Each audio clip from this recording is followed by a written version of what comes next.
Hi Batfreaks, Batfreak20 here. So this is going to be an update video to let you know where I've been, why I've been gone so long, and basically catch you up on where I'm at now. So I'm going to start from the very beginning, this is a very long video, and I will not mind if anybody does not watch it. But if you'd like to know, stay tuned. Okay, so I was in Texas. I was born and raised in Texas. I was currently going to school in Hillsboro at Hill College, and I was a student there. I was a theater major, and one of my friends said, "Hey, let's get an apartment." And I was getting a little old, so I felt like staying in the dorms, wasn't for me anymore, and I really did want to get my own apartment. And so I was like, all right, let's do it. And we got out of the dorms, we got our deposits back. We didn't exactly end up right into an apartment because, of course, we had to fill out paperwork, and there was a lot of processing that needed to be done, and background checks, and etc., etc., etc.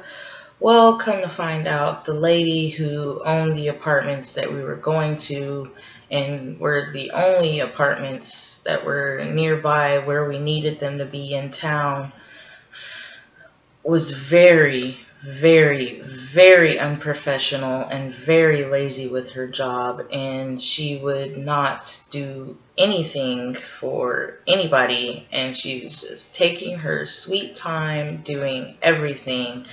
We ended up staying in a hotel for about 3 months, and of course that was very expensive.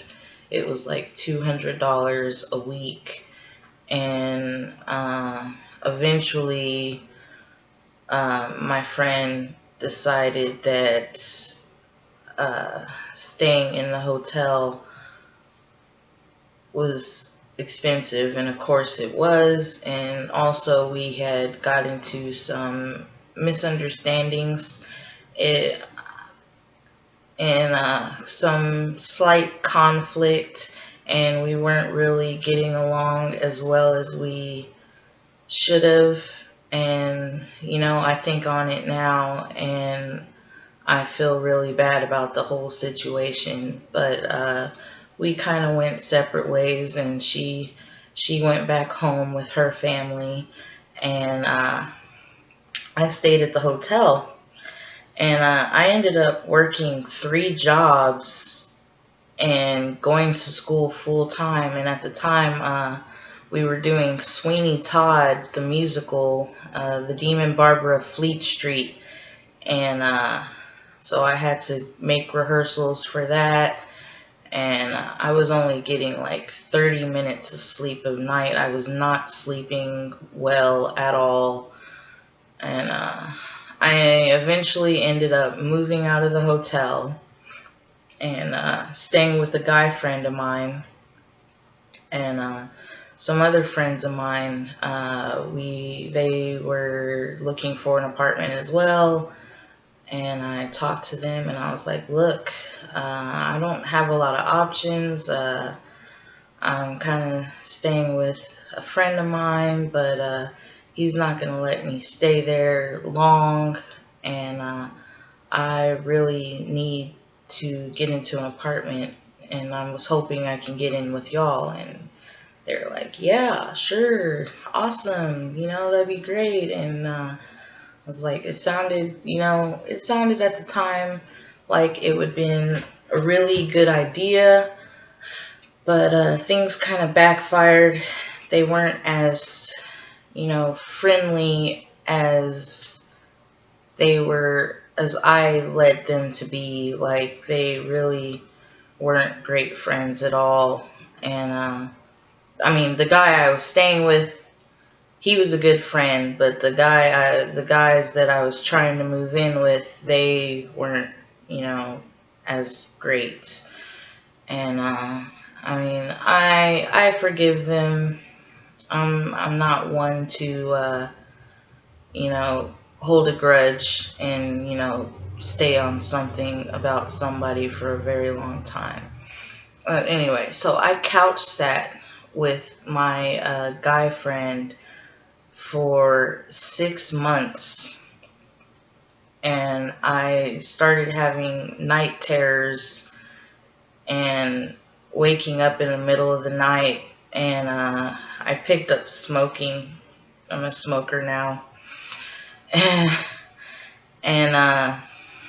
it all started with stress, and then alleviated. I mean, that got to a different level, and now I'm like full-time smoker. But anyway, that's a different story. So I couch sat with this guy, and I picked up sleeping troubles and everything else you can imagine to go along with all the stress I was dealing with. And one day he was like, "You've been here 6 months and you haven't been able to find a place to stay. I can't let you stay any longer." And I had a cat named Iggy Pop, and my cat really wasn't supposed to be there because we didn't pay the pet deposit. So he was like, "Look, you're gonna have to, find another place to stay or something in like a week." So I was like, I saved up everything that I had, everything imaginable that I could save up. I put it all together, and I was like, okay, where do I want to go? I want to go anywhere but Texas. I want to go anywhere but in Texas.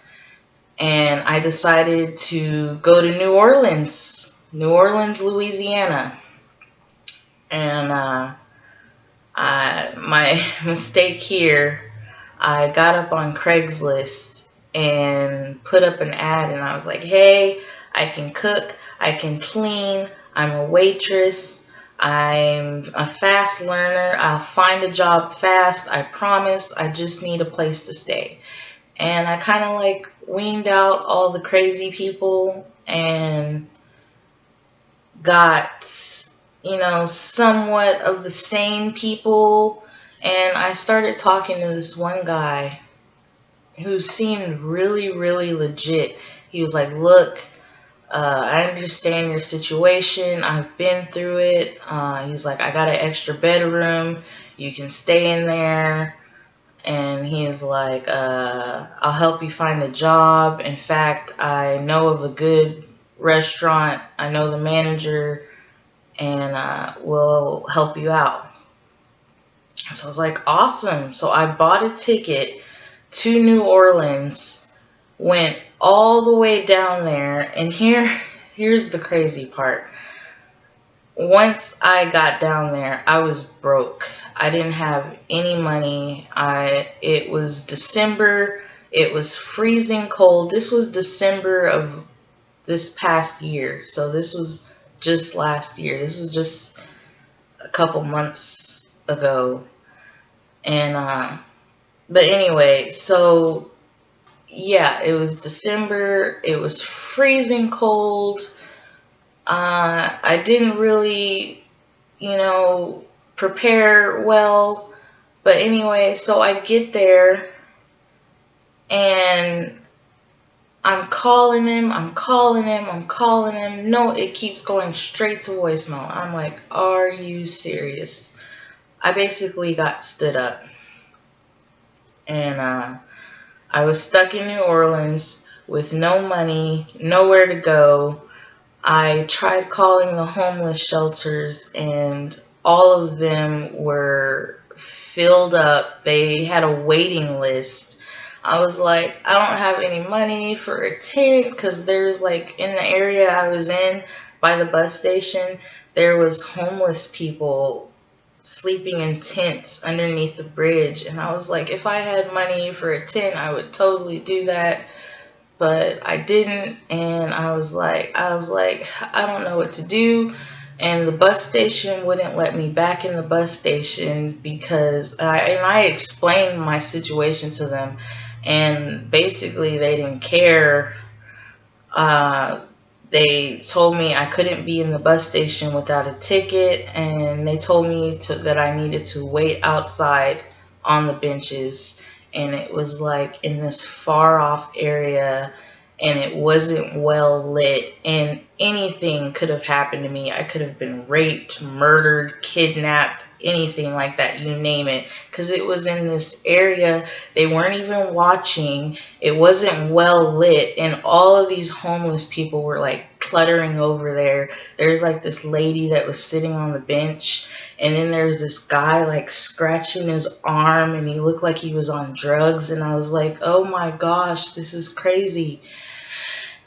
So I ended up going over there and sitting on the bench next to this lady. I had no idea who she was, but she was like bundled up, and she had a jacket over her face, and she's like bundled up trying to keep warm. And I sat there for a good few hours, trying to figure out what I wanted to do. And I didn't think of anything until this lady, she got up, walked a little ways in front of me, and started pissing on the sidewalk. And I was like, oh my gosh, I have to get out of here. I have to get the hell out of here. Like, I cannot stay here any longer. This is supposed to be like an awesome, amazing city, and I'm watching a lady piss on the sidewalk, and it was very, very, very scary for me, to say the least. So after that, I called up anybody and everybody. I was like, hey, I'm stuck in New Orleans, I need help. And I couldn't get a hold of anyone until about 5 or 6 in the morning. I got a hold of my grandparents, and they stay in Kentucky. And mind you, I'm not really a big fan of my grandparents. They are bigoted, very highly religious Christian. I'm spiritual, I am, but I am not religious in any shape or form. I don't see the point. And anyway, but that's a different story. But anyway, the best example to explain them is they are Westboro Baptist Church. They are horrendous. Anyway, so I ended up getting a hold of them, and they really don't like me much anyway, but they ended up helping me out by some miracle. They ended up helping me out and sending me a ticket to go live with them, and they said I could stay with them until I got back on my feet. But so I was there for another 6 months. I stayed there until I had been talking with a friend of mine. He was a good friend from Texas, from my original home in Texas, which is Copper's Cove. He was in the military, because it's a military town. It's near Fort Hood, which is the largest military base in the world. And he was in the military when I met him. And we stayed good friends, and I met him through another mutual friend of mine. But we had been talking, and he's been looking for a roommate. So at first I was kind of, I didn't really want to move, not how do I say this? I didn't really want to move right away, like just make a decision and move. But I didn't want to stay at my grandparents any longer, and I couldn't stay at my grandparents any longer than I did. So I got my job transferred, and I moved down here with my friend here in North Carolina. And that's great. Everything's going good. It's a really nice house. Everything is so amazing and awesome. I finally feel comfortable and, settled in. And everything is just really, really cool and calm and collected. So I'm really hoping, soon I can do some vlogs and maybe show you around, maybe do like a room tour once I get my room together and a bunch of stuff like that. But anyway, that is my story. That is how I ended up down here in North Carolina, and this is why I've been gone so long. It has been stressful, it has been crazy, it has been hectic. But in the end, I made it, and I'm, somewhat settled in a place. I'm hoping to not move again for some time, so that's good. And I hope to see y'all in another video very, very soon. I don't know what it is, but I know that it'll be something. So till then, stay creepy, stay awesome. Love you, Bat Freaks. Bye.